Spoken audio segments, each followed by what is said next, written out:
जिस रूप में इन्होंने हमारे ससुर का वध किया वो कात्यायनी कहलाता है। इनकी आराधना करने से अर्थ, धर्म, काम और मोक्ष फलों की प्राप्ति होती है। नमस्कार दर्शकों, मैं सुनील तनेजा हाजिर हूँ। नवरात्र के 9 दिन माँ भगवती के अलग अलग स्वरूप की आराधना की जाती है। नवरात्र के 6वें दिन माँ कात्यायनी की आराधना की जाती है। माँ कात्यायनी का मंदिर भगवान श्री राधा कृष्ण की भूमि वृंदावन में है, जहाँ नवरात्र के दौरान बड़ी संख्या में भक्त माँ की आराधना करने के लिए पहुँचते हैं।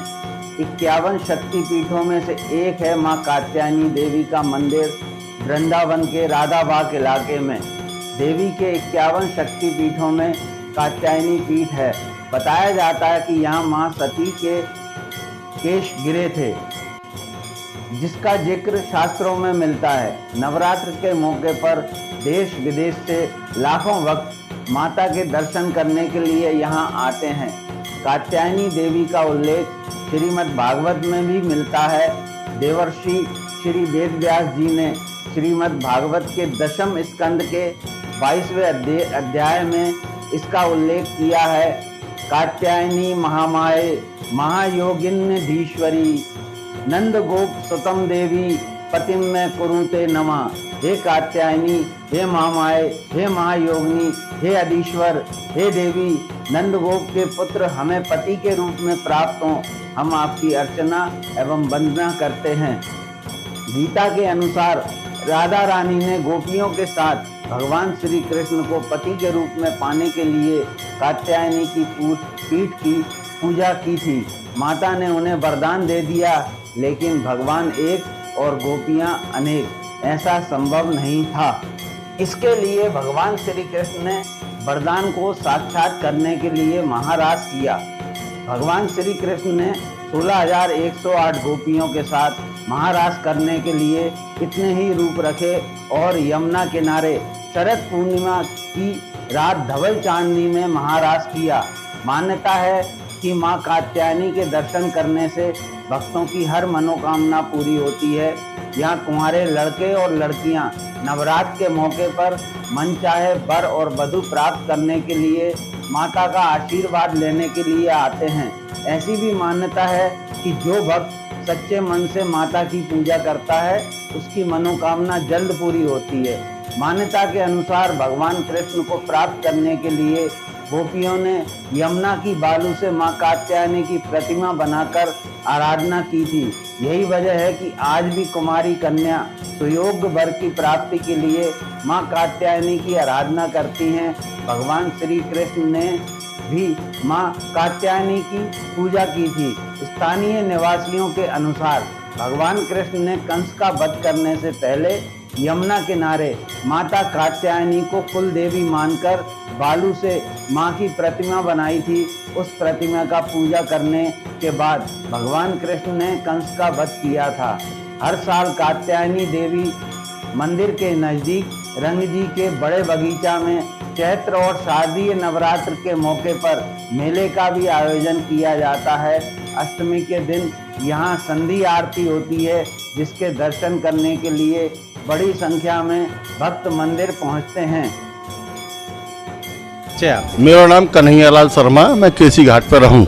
और ये जो आप जो कात्यायनी मंदिर को दर्शन कर रहे हैं, यह मंदिर में जो कात्यायनी मैया की प्रतिमा है, ये षष्टम कात्यायनीति च, 6ठे नंबर पर कात्यायनी माँ आती है। ब्रज गोपियों ने श्री कृष्ण भगवान को पति रूप में पाने के लिए माँ कात्यायनी की आराधना की थी। और इसमें श्रीमद् भागवत के 10वें स्कंद में है कात्यायनी महामाये महायोगिन्यधीश्वरी नंद गोप सुतम देवी पति में कुरुते नमः।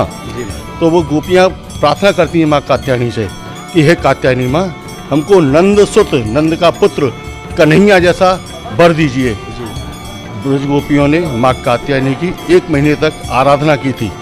नित्य कात्यायनी की बालू की प्रतिमा बनाती और नित्य उनकी पूजा करती। उन सभी की मनोकामना भगवान श्री कृष्ण ने महाराज के द्वारा सबके साथ में एक एक कृष्ण था। सभी आज भी जिस कन्या का विवाह नहीं हो रहा हो, यहाँ मंत्र देते हैं, उस मंत्र को लें, अष्टमी का व्रत करें, माँ कात्यायनी की आराधना करें। माँ कात्यायनी के आशीर्वाद से उनको कृष्ण भगवान जैसा पति प्राप्त होगा 1 वर्ष के अंदर अंदर। गुरु जी कितनो प्राचीन ये स्थान रहे हो वो? ये लगभग अभी यहाँ का शताब्दी समारोह भयो, जीर्णोद्धार भयो जी। ये यहाँ के महाराज जी थे स्वामी केशवानंद जी महाराज जी। उनके शिष्य थे नित्यानंद जी। जी, उनके शिष्य थे सत्यानंद जी, उनके शिष्य थे स्वामी विद्यानंद जी महाराज जी, जिनका अभी 3-4 साल पहले शरीर शांत हो गया। इसके एक आश्रम हरिद्वार में भी है जी, वो केशवानंद के आश्रम से है, ये राधाबाग के नाम से जाना जाता है। बोल सच्चे दरबार की जय। जय सदगुरुदेव महाराज के। प्रभु सर्वप्रथम आप अपना परिचय दें। मैं कमल तिवारी जी। कात्यायनी शक्तिपीठ पुजारी। यह स्थान 51 शक्तिपीठों में से एक शक्तिपीठ है। माता सती के यहाँ केस गिरे हुए थे। गोपियों ने जो आराधना की थी राधा रानी ललिता सखियों के साथ में भगवान कृष्ण को पति रूप में पाने के लिए जी। वो ब्रजमंडल का स्थान ही है। इसीलिए यहाँ की मान्यता है कि जैसे किन्हीं भी कन्याओं के विवाह में विलंब होता है या मान लो कि 2 शादी होते हैं लड़का या लड़की, तो यहाँ मैया की पूजन सेवा करने से उनके विवाह कार्य और अन्य भी गृह संबंधी धर्म अर्थ काम मोक्ष जो आदमी जिस श्रद्धा भावना से मैया की सेवा करता है वो उनकी श्रद्धा भावना पूर्ण होते हैं। और जैसे कि ये चित्रपट में दिया हुआ है सामने, ऐसे गोपियाँ बालू की प्रतिमा बना करके और माँ भगवती की आराधना करती थी नित्य प्रति। एक स्थान यही है। पहले जमुना जी भी किनारे में थी, बाद में कटाव में कालांतर जमुना जी थोड़ा आगे पीछे होती रहती है, तो ऐसे थोड़ा दूर हो गई हैं। परंतु पहले इस चित्र के अनुसार ही यहाँ मंदिर में माता कात्यायनी जमुना जी कात्यायनी मंदिर के साथ। हमारे कितना प्राचीन ये स्थान रहा ये होगा? शक्तिपीठ का मतलब तो ये होता है सतयुग। सतयुग मतलब सतयुग द्वापर त्रेता कलयुग, तो 4 युग बीतने को है, कलयुग का प्रथम चरण चल रहा है। तो स्थान बहुत पुराना है, पर मंदिर की जो स्थापना 1923 में स्वामी श्री केशवानंद स्वामी जी जो कि हिमालय में घोर तपस्या कर रहे थे, वहाँ उनको भगवती की स्वप्नादेश हुआ कि ब्रजमंडल का ये स्थान जीर्ण छीर्ण डला हुआ है, आप जाकर के उस स्थान की जागृति करो। तब महाराजा श्री वहाँ से आकर के और यहाँ बड़े ही परिश्रम और सब लोगों को इकट्ठा करके और इस स्थान को पुनः प्रज्वलित किया। मतलब था तो पुराना ही, परंतु जो उसको दोबारा प्रकट किया।